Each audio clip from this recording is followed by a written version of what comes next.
지난 주일에 우리는 이제 오늘 그 4절부터 봤는데 앞부분에 있는 1절부터 3절의 말씀을 통해서 우리의 신앙생활이란 마치 마라톤과 같은 장거리 달리기를 하는 경주와 같다라고 하는 말씀을 나누었습니다. 이 장거리에서 중요한 것은 이제 중간에 포기하지 않는 것입니다.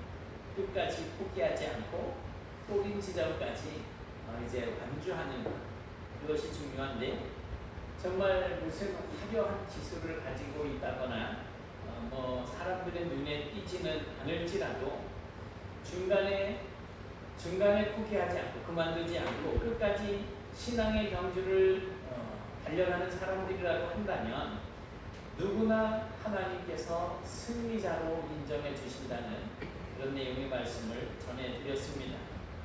그리고 이 신앙의 경주에서 승자가 되기 위한 비결 3가지를 말씀을 드렸는데, 첫째는 허다한 증인들이 있다는 것입니다. 그러니까 끝까지 달려가서 하나님의 나라에 이미 영원히 거하고 있는 그러한 구름같이 둘러싼 허다한 증인들이 우리 앞에 있다는 것입니다. 그리고 둘째로 무거운 것과 얽매이기 쉬운 죄를 벗어버리고 우리 앞에 놓인 바른 길을 이제 꾸준히 해야지 된다는 것. 그리고 세 번째는 무엇보다도 예수님을 바라보아야지 된다라고 하는 사실을 말씀을 드렸습니다. 그것이 바로 히브리서 12장 1절부터 3절에 있는 오늘 본문의 앞에 있는 부분의 내용입니다. 그런데 이제 그 뒤에 말씀을 계속해서 보니까 우리의 신앙생활을 위한 참으로 귀한 내용이 담겨 있는 것을 볼 수가 있습니다. 오늘은 이 신앙생활이란 마치 훈련받는 것과 같다 라고 하는 말씀을 함께 나눠보고자 합니다. 지난주 오후 설교가 마라톤 경기장을 무대로 하고 있다면, 오늘 본문의 이 말씀은 부모가 자녀들을 훈련시키는 가정, 이 가정을 그 무대로 하고 있습니다. 이미 자녀들을 키워보셨으니까 잘 아시겠지만 아이들은 훈련받는 것을 그닥 좋아하지 않습니다. 어렸을 때는 하지마 이러면 이래저래 그냥 통하기도 했지만, 초등학교 요즘에는 4, 5, 6학년 정도만 돼도 이제 머리 좀 커졌다고 엄마한테 막 바락바락 대들고 자기 마음대로 컴퓨터 게임이나 하고 그냥 놀고 싶은 대로 놀아 그러면 밤을 새워서 신나게 놀겠지만, 규칙적인 생활을 하라고 한다면 컴퓨터 하루에 1시간, 학교에서 한 숙제 이런 거 이렇게 규칙을 정해놓고 하라고 한다든지, 아니면 또 건강을 위해서 나가서 운동 좀 하라고 그렇게 말을 하게 되면 잔소리로 듣고 별로 좋아하지 않습니다. 그런데 그게 어디 우리 어린 아이들만의 이야기입니까?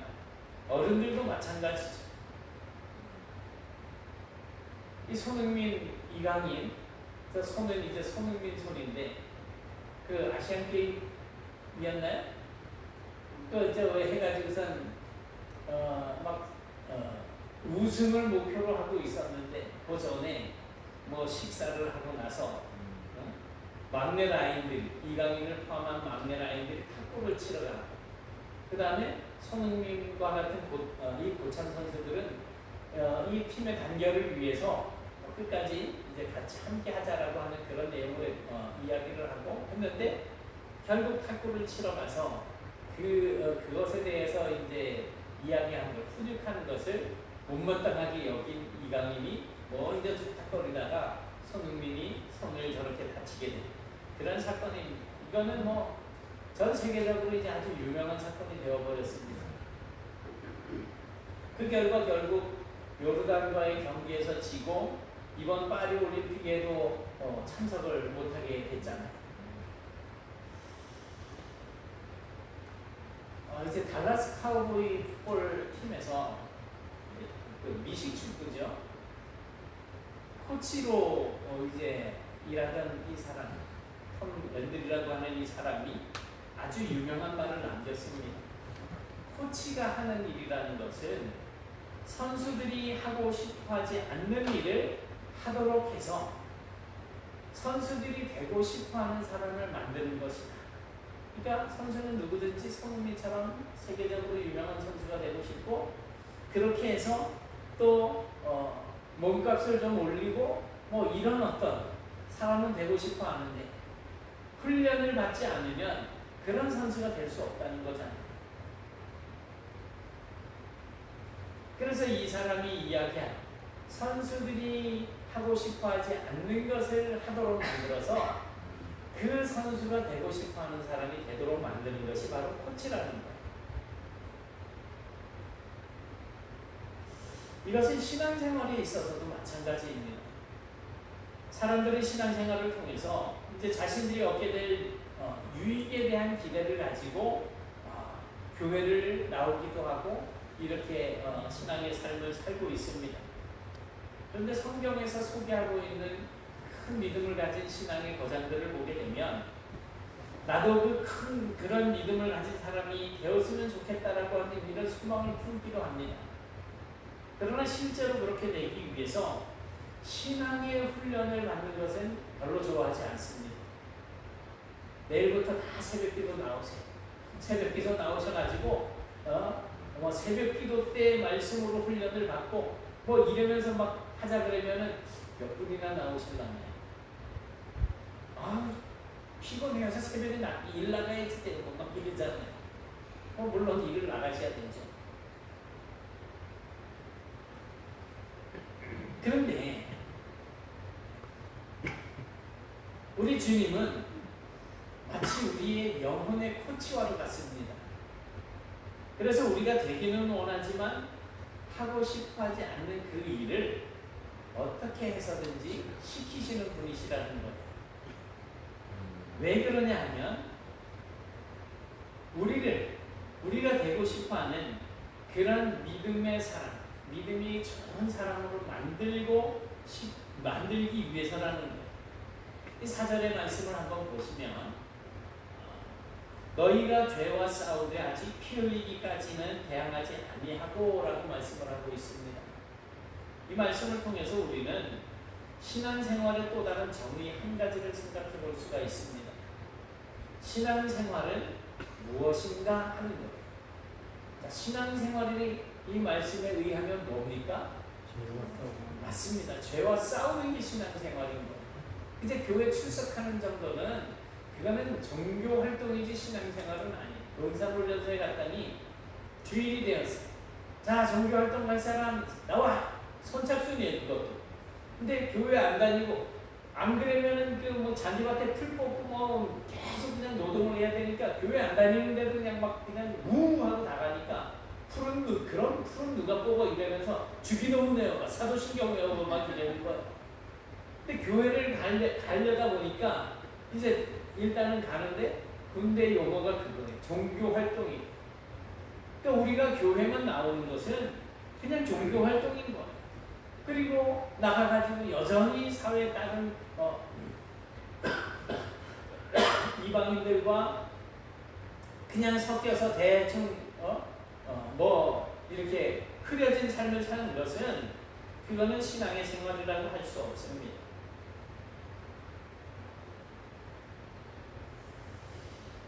그래서 우리는 죄와 싸우는 그런 삶을 살아야 되는데 굳이 그 죄가 무엇인지, 죄와 싸우는 것이 무엇인지 말씀을 드리지 않아도 이미 잘 아실 거예요. 세상에 사는 것이요,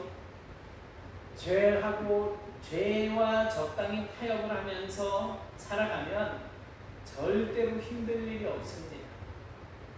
때로는 그렇게 죄와 섞여서 살면 즐겁기까지 합니다. 그런데 우리가 죄와 싸우기 시작을 하게 되면 그때부터는 인생이 힘들어지는 거예요. 죄와 어울리는 사람들과 우리가 별개의 삶을 살아야 되니까 이 사람들로부터 이제 반목을 받게 되는 거지. 신앙생활을 처음 시작하는 분들은 신앙생활을 시작하면서 얼마나 순수해. 그러니까 신앙생활을 시작하면서부터 많은 어려움과 또 저항에 부딪히게 되는 것을 보게 됩니다. 저도 처음에 교회 다닐 때 저희 집은 뭐 예수를 믿는 집안이 아니었기 때문에 제사를 지냈어요. 그런데 제가 고등학교 1학년 때부터 1학년 지나서 2학년 구정 때부터 제사할 때 절을 안 했어요. 저희 형이 저희 동생하고 이제 제일 뒤에서 뭐 어른들 앞에서 절하고 절하면서도 저를 이래보고 키득키득 웃고 뭐 그러는데 별일 없더라고요. 그러다가 얼마 안 있다가 부모님이 고향교회로 전도가 되고 그리고 제사를 멀리하게 되고 뭐 이런 일들이 생기게 되었죠. 아버님은 좀 힘들어 하셨어요. 다른 게 힘든 게 아니고 술, 담배 끊는 것 때문에. 술은 그래도 그냥 탁 끊더니 담배를 잘 못 끊으셔가지고 화장실 그 냄새 나는데 옛날에 퍼셋이 화장실 가다가 돌아와서 이 농위에 그 선생님이니까 막 소풍 갔다 온 선생님들이 그 선물이라고 담배를 한 버릇씩 이래가 그런 엄마들이 제일 나쁜 거. 주고 나면 그걸 버리셔야 되는데 그걸 못 버리고 올려놨다가 화장실 갈 때 그거 하나씩 꺼내가지고 가서 그 다음에 들어가면 그냥 화장실 안에 담배 냄새가 확 나고 그러죠. 결국에는 끊으시더라고요. 그러니 죄와 싸움이 시작되면 과거의 것을 끊어내기 위해서 얼마나 정말 힘들고 괴로운지 몰라요. 지난번 우리 단기 선교 갔을 때 팍상한 폭포를 갔었잖아요. 그 조그만 보트를 타고 저렇게 막 올라가는데 현지인들은 그 보트를 거꾸로 그냥 노를 저어가면서 낮은데 바위 있고 그런 돌멩이 있는 데는 또 막 밀고 올라가면서 얼마나 힘든지 해녀들이 물속에서 물질하고 올라오면서는 숨 쉬면 휘파람 소리 나잖아요. 이 사람들도 소리를 지르는데 진짜 휘파람 소리처럼 막 나잖아요. 그만큼 힘드는데 우리는 가만히 앉아있어도 괜히 힘들었잖아요. 만약에 이 현지인들이 아니라면 우리는 저 팍상한 폭포를 가볼 엄두도 못 냈을 겁니다. 흘러내려오는 강물을 거슬러서 노를 젓고 또 낮은 곳에서는 배 옆에 내려서 그 보트를 밀고 올라가는데 그런데 올라갔다가 내려올 때는 이제 배의 방향이 바뀌었는데 너무나 쉽게 내려오게 되잖아요. 그냥 방향만 잡아주면 되는 거죠. 이게 나이아가라 폭포예요. 이 나이아가라 폭포 저 위에는 또 유람선들이 이렇게 막 보트를 타고 다니기도 하고 막 이러는데 자칫 잘못하면 이 폭포로 떨어지는 경우들이 종종 있답니다. 왜냐하면 끝으로 가면 갈수록 물살이 점점 세지니까 그때는 노를 아무리 져도 안 되는 거예요. 그런데 우리가 정말 이 폭포 위에서 보트를 이렇게 노를 저으면서 있다고 한번 생각을 해보세요. 그리고 내가 노젓기를 멈추면 결국 우리는 어떻게 되는 거예요? 폭포에서 떨어지는 거예요. 그럼 곧 그냥 사망이죠. 그래서 내가 싫어하고 힘든 것은 하고 싶지 않은 죄와 타협하는 인생은 그냥 강물이 흐르는 대로 그냥 나 자신을 맡기고 흘러내려가는 겁니다. 죄를 짓기 위해서 정말 특별히 노력할 것도 없어요. 사는 것 자체가 죄니까. 그냥 가만히 앉아 있으면 그 자체로 죄가 됩니다. 그러나 신앙생활은 강물을 거슬러 올라가는 겁니다. 죄와 싸우는 것 얼마나 힘들겠습니까? 그러나 힘들고 어렵지만 우리가 그렇게 강물을 거슬러서 계속 노를 저어서 올라가야지 되는 이유가 있어요. 가만히 있으면 그 끝에는 결국 사망이라고 하는 그 끝을 알 수 없는 까마득한 낭떠러지가 있기 때문입니다. 죄와 타협하면서 살면 지금은 내가 편하고 좋을지 모르지만 조만간 영원한 죽음과 심판으로 끝나게 되어 있습니다. 그러나 죄를 거슬러 올라가면 거기에는 하나님께서 약속하신 생명과 영원한 나라가 기다리고 있는 거예요. 히브리서 기자는 이 히브리서를 읽는 독자들이 죄와 싸우고 있다라고 하는 사실을 먼저 이야기하고 있습니다.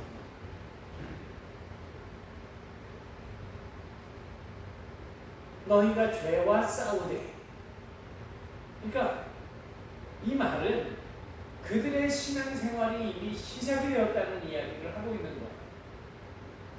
그래서 그런데 죄와 싸우기는 하지만 아직 피 흘리기까지는 대항하지 아니하고라고 말씀을 하고 있습니다. 무슨 말씀이냐 하면 정말 예수님처럼 십자가에 달려 죽으면서까지 신앙생활을 하지는 않는다는 거예요. 신앙생활을 목숨 걸고 하지 않는다는 뜻입니다. 휴가 때인데 가족들이 좀 잠깐 놀러 가도 상관없죠. 근데 굳이 하나님을 예배해야지 되는 그러한 인생의 목적을 가지고 있는 하나님의 목적 하에 지음을 받은 우리가 세상으로 나아갈 일이 있을까?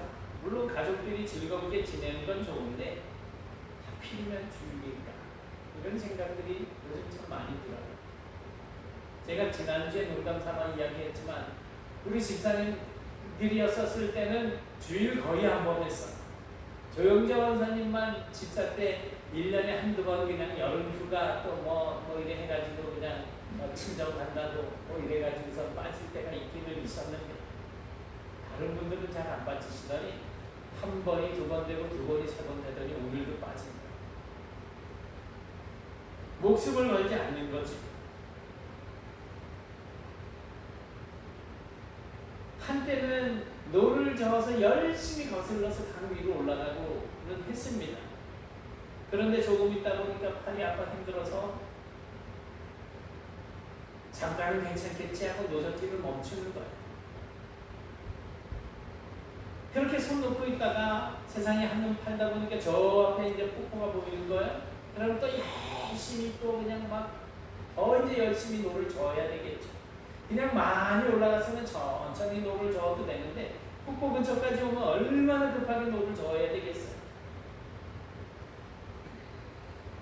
그러다가 또 어느 정도 올라가고 나니까 아이고 허리야 조금만 하면서 또 쉬다 보면 또 밑으로 또 쓸려 내려가고 죄와 싸우기는 하지만 죽기까지 목숨 걸고 피 흘리면서 죄와 멀어지기 위해서 그렇게 싸우지는 않는다는 거예요.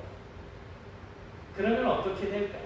세월은 흘러가는데 잘해야 제자리 걸음 아니면 신앙의 퇴보.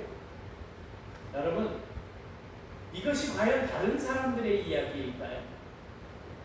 계속해서 5절에서 이렇게 말씀하고 있습니다. 또 아들들에게 권하는 것 같이 너희에게 권면하신 말씀도 잊었도다. 이것은 조금 올라가다 힘들다고 쉬고 조금 해보다가 어렵다고 그만두고 또 다시 시작했다가 귀찮다고 포기하는 그런 사람들을 향해서 말씀하는 겁니다. 너희들이 잊어버린 것이 있대. 뭘 잊어버렸다는 거예요? 뭘 잊어버렸다는 거예요? 너희에게 권면하신 말씀, 즉 하나님의 말씀을 잊었다는 겁니다. 그러면서 히브리서 기자는 잠언서 3장 11절부터 12절의 말씀을 인용을 하고 있어요. 일러스되 내 아들아 주의 징계하심을 경히 여기지 말며 그에게 꾸지람을 받을 때에 낙심하지 말라. 주께서 그 사랑하시는 자를 징계하시고 그의 받으시는 아들마다 채찍질하심이니라 하였으니.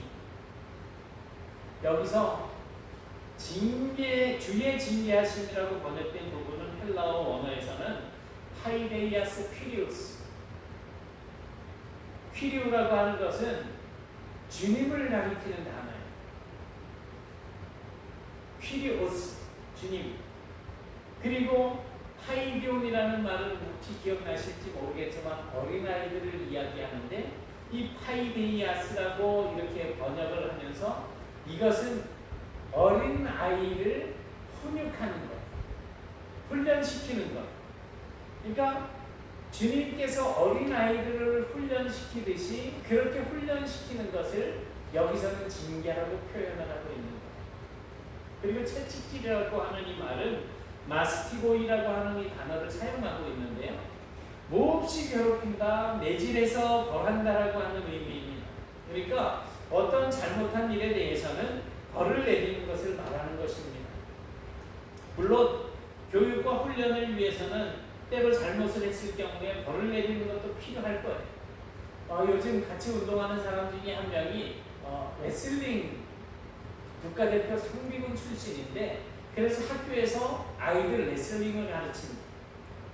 그래서 이렇게 하는데 좀 잘못하는 것이 있어서 야 그렇게 하지 말고 이렇게 해. 그러면 요즘 아이들이 뭐라 그러냐면, 옛날 같으면 절대 그럴 일이 없었을 텐데 요즘에는 아이를 조금만 잘못 건드리면 난리 나잖아요. 그냥 내가 알아서 할게요 이런다는 거예요. 그게 훈련받는 자의 자세는 아니잖아요. 그렇게 잘못했을 경우에는 반드시 이 징계가 필요한데 요즘엔 그걸 못하는 거죠. 그러나 우리가 당하는 모든 힘들고 어려운 일들을 무조건 주의 징계라고 해석하기보다는, 그렇게 주의 징계라고 해석하기 시작하면 그것은 하나님을 대단히 오해하기 쉽습니다. 모든 내가 잘못되는 부분들이 다 하나님께서 나를 징계했다라고 생각을 하게 되면, 하나님은 어떤 분이라고 이해를 하기 쉽냐면, 하나님은 우리의 잘못을 꼬집어서 벌이나 주는 독재자와 같은 그런 존재로 이해하기가 쉽다는 거죠. 사실은 신앙생활을 하면서 우리에게 일어나는 힘들고 어려운 일들 대부분이 주의 징계나 채찍질이 아니라 좀 아까 말씀드린 훈련이라는 것입니다. 왜 우리를 그런 어려운 일들로 훈련을 시키실까? 그것은 우리의 신앙을 더욱 단단하게 다지게 되게 하기 위해서, 더 튼튼한 신앙을 가지게 하기 위해서라는 거죠. 하나님은요, 우리가 나약한 신앙인이 아니라 우리가 제대로 신앙생활을 하는 사람들이 되기를 원하시는 것입니다. 그래서 기왕이면 우리가 올바른 신앙의 삶을 살도록 하기 위해서 우리를 훈련시키시는 거예요. 그런데 많은 사람들이 자기에게 닥치는 어려운 일들을 주의 훈련이라고 받아들이지 않고 기껏해야 주님께서 나를 징계하신다라고 받아들인다는 거예요. 아니면 그냥 그 문제 자체에 빠져서 그저 다른 것들은 생각할 겨를도 없게 되는 경우가 더 많다는 거죠. 문제에 사로잡히게 되면 하나님이 보이지 않습니다. 우리 이런 말 있잖아요.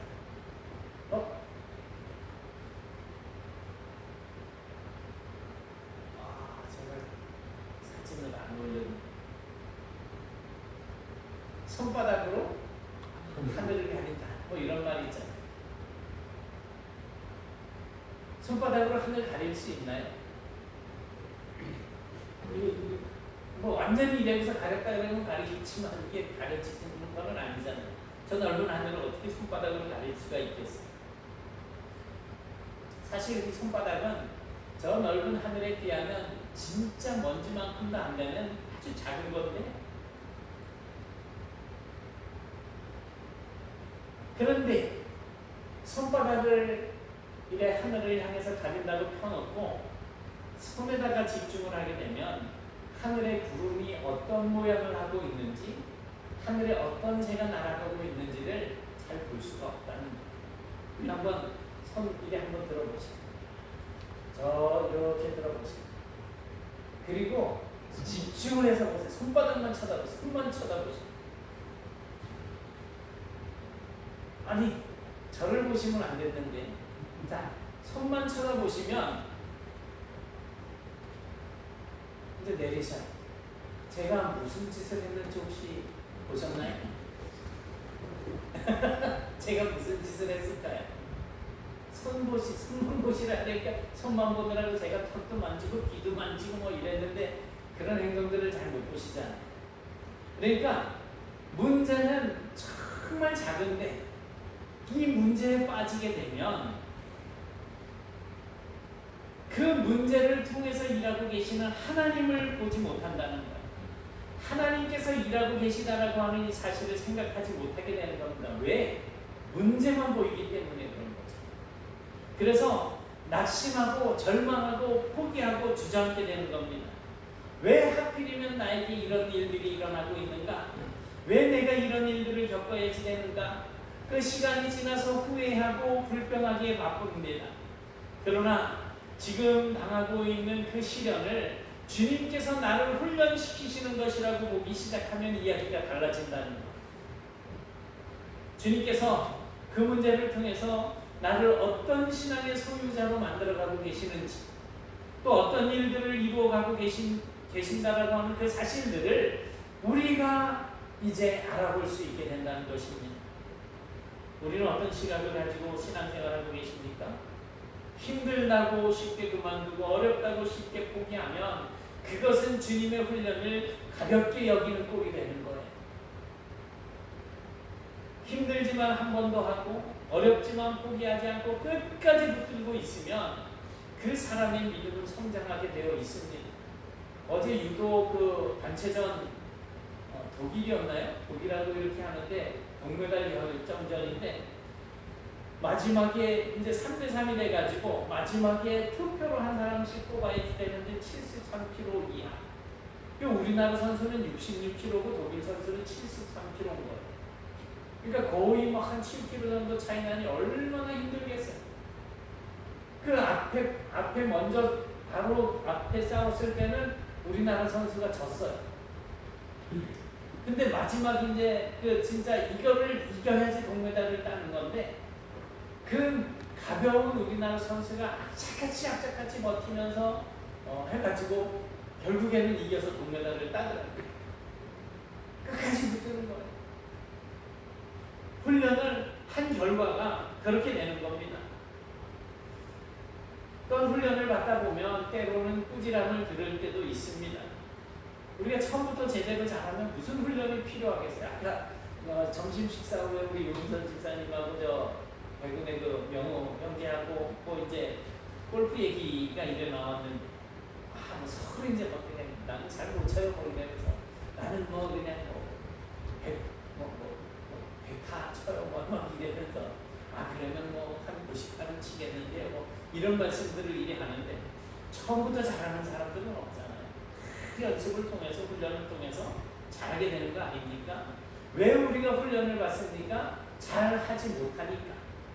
잘하라고 훈련 받는 거 아니겠습니까? 그렇기 때문에 하다가 보면 실수할 수도 있고 잘못할 수도 있습니다. 그래서 주님이 때로는 야단을 치시기도 하고 채찍질을 하기도 하십니다. 그러나 그것은 잘되라고 하는 꾸지람이고요.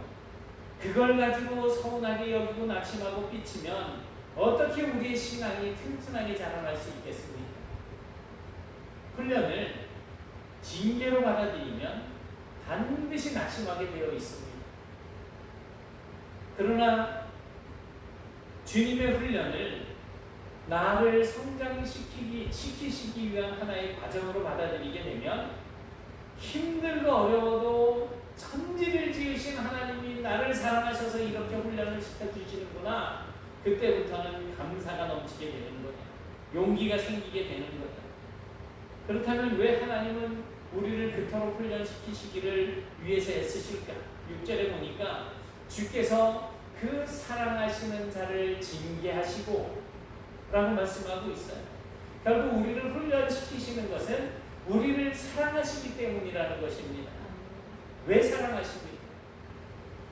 그것은 우리가 아들이기 때문에 그렇습니다. 7절에 보니까 너희가 참음은 징계를 받기 위함이라 하나님이 아들과 같이 너희를 대우하시나니 어찌 아비가 징계하지 않는 아들이 있으리까? 여기에 징계라고 하는 말은 모두 아까 말씀드린 것처럼 훈련이라고 그렇게 바꿔서 들으시기 바랍니다. 너희가 참음은 훈련을 받기 위함이라. 하나님이 아들과 같이 너희를 대우하시나니 어찌 아비가 훈련하지 않는 아들이 있으리요. 우리가 하나님이 시키는 훈련을 잘 참아내는 이유는 하나님께서 우리를 사랑하는 아들로 대하시기 때문입니다. 왜냐하면 장차 하나님의 나라를 유업으로 받아야 하기 때문에 하나님의 나라에서 적응할 수 있는 그런 훈련된 신앙이 필요하기 때문에 그런 것입니다. 만일 하나님이 나를 훈련시키지 않으신다면 그것을 부담 없고 편하게 편해서 좋다라고 생각하지 마십시오. 뒤집어서 생각해 보면 내가 하나님께 훈련을 받지 못하고 내가 하나님께 징계를 받지 않는 것은 하나님께서 나에 대한 기대가 없기 때문이라는 거예요. 정말 슬픈 일이죠. 아들이 아니라 남이어서 장차 유업을 이어나갈 상속자가 아니기 때문에 훈련을 시키지 않는 것이라면 과연 어떻게 생각을 하시겠습니까? 주의를 어기고 놀러 갔어요. 아, 이번에도 잘 놀다 왔어요. 교회 와서 어딜 갔다 왔는데 너무 좋았어요. 그런데 아무 일 없었어요. 아무 일 없던데요. 뭐라고 해석을 해야지 되는 거예요. 물론 하나님께서 그래 잘 놀다 왔니? 뭐 이렇게 하실 수도 있겠지만 제 생각은 좀 달라요. 점점 그냥 물결 따라 흘러내려가다가 어느 순간에 섞여버리는 이런 모습을 가지게 된다면 이건 하나님께서 그냥 버려두시는 정도 아니겠습니까?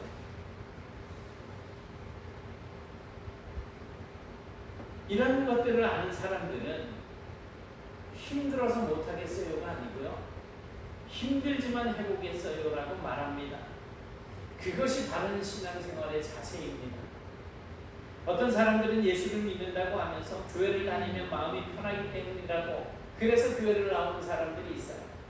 종교는 다 우리의 그 마음의 안식을 얻기 위해서 하는 거라는 말을 하는 거죠. 신앙생활은 내 마음이 위로를 얻고 그냥 편안해지고자 하는 것이 아닙니다. 신앙생활은 우리가 하나님의 말씀으로 훈련이 되어지고 이 천지를 창조하신 그 하나님 그리고 우리를 용서하신 그 구원의 하나님 지금도 우리 안에 내주하시면서 은혜를 베풀어 주시는 그 하나님 앞에서 내가 나의 죄를 깨닫고 정말로 내 죄를 고백하고 그 죄를 회개하고 마음과 뜻과 힘을 다해서 하나님을 예배하는 삶을 사는 것이 신앙생활 아닙니까? 그래서 주님은 때로 어려운 문제들로 우리를 훈련시키십니다. 때로는 건강의 문제로, 때로는 경제적인 문제로, 때로는 인간관계의 문제로 우리를 훈련시키시는 것입니다.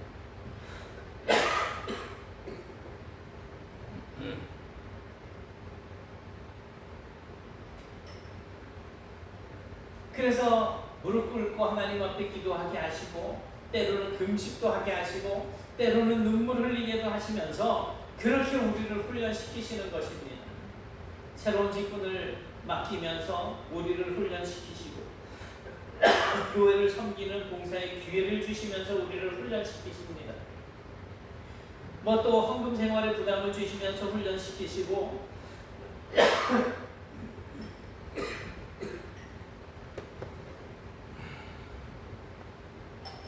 나에게 어떤 힘든 상처를 남겨준 사람들을 용서하게 하시면서 훈련을 시키시는 것입니다. 쉽지 않은 일이죠. 그러나 포기하지 않고 타협하지 않고 말씀에 순종해서 계속 노를 저어서 강물을 거슬러 올라가는 그런 사람들이 바로 하나님의 아들이고 하나님의 딸인 것입니다. 그들이 진짜 하나님이 사랑하는 자들이고 그렇게 진짜 주님의 훈련을 계속해서 잘 받아가는 사람들이 결국 큰 믿음의 사람들이 되는 것입니다. 사랑하는 여러분, 저와 여러분이 이 메토교회에서 신앙생활을 하는 그런 삶을 사는 동안에 큰 믿음의 사람으로 성장하실 수 있기를 축원합니다. 그러기 위해서 기회를 놓치지 않고 또 시마다 때마다 경건에 이르는 훈련을 잘 받으십시오. 우리에게 다가오는 모든 시련과 어려움과 환난과 고통을 주님의 훈련으로 내가 받으면서 인내하고 감당한다면 그것조차도 우리가 하나님 앞에 감사할 조건들이 될 수 있다는 것입니다. 나를 사랑하시기 때문에 나를 상속자 삼아 주시기 위해서 내게 주시는 기회라고 생각한다면 오히려 신바람이 나지 않습니까? 따라서 여러분, 힘들다고 어렵다고 지쳤다고 해서 죄를 거슬러서 싸우는 일을 중단하지 마시기 바랍니다. 이 고비만 넘기면 여러분의 믿음은 크게 성장이 되어져 있을 것입니다. 한 걸음만 더 나가면 어디를 건드리고 때려도 아프지 않고 흔들리지 않을 만큼 믿음이 정말 튼튼하게 다져져 있는 것을 여러분들이 보게 될 것입니다. 이제 우리 모두 주님의 훈련을 잘 견디심으로 든든한 믿음의 소유자들이 다 되실 수 있기를 주님의 이름으로 축원합니다. 사랑의 하나님 고맙습니다. 저희들이 하나님 은혜 가운데 이렇게 믿음으로 훈련받을 수 있도록 은혜를 베풀어 주심을 감사드립니다. 저희들이 하나님 앞에 여전히 죄인이었을 때 하나님께서 은혜와 사랑을 베풀어 주셔서 아들을 이 땅에 보내주시고 우리의 죄를 대속하게 하심으로 저희들을 자녀 삼아 주시고 하나님의 백성된 삶을 살게 하신 것 감사드립니다. 그러나 이제는 저희들이 죄와 거슬러서 하나님 앞에 정말 정직하고 주님의 말씀에 합당한 경건한 삶을 살아야 함에도 불구하고 여전히 세상적인 삶을 그리워하고 동경하며 거꾸로 퇴보하고 있지 않은지 우리 자신들을 돌아보게 하시고 이제는 하나님 앞에서 믿음을 가지고 주님을 기쁘시게 하는 삶을 살기 위해서 나의 모든 생각과 마음과 뜻을 다하는 그런 삶을 살 수 있도록 도와주시옵소서. 주님께서 훈련시키는 것을 귀히 여기고 이제 아버지 하나님의 어떤 시련과 힘들고 어려운 일들이 우리에게 닥쳐온다고 할지라도 그것을 문제 삼고 그것을 바라보느라 주님을 기억하지 못하고 주님을 멀리하는 어리석은 인생이 아니라 오직 그 문제들을 통하여서도 우리를 훈련시키시고 우리를 세워나가시는 주님을 발견하게 하시고 더욱더 주님을 신뢰하며 살아가는 저희들이 되게 하여 주옵소서. 예수님 이름으로 기도드리옵나이다. 아멘.